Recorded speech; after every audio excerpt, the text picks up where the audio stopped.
Aking mga kababayan,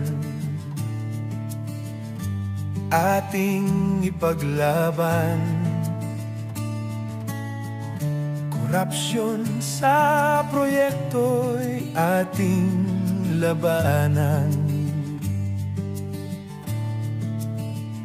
Mga kontraktor at politiko'y nagsabwatan, pera ng bayan kanilang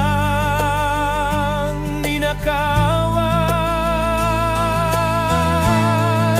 Ngayon taong bayan nagkakaisa, sumisigaw sa kalsada.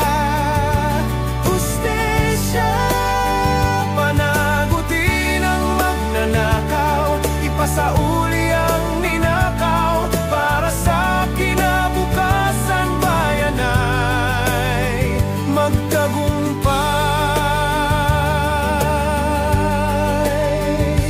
Flood control na dapat ay proteksyon, ginawang gatasan ng may posisyon, habang ang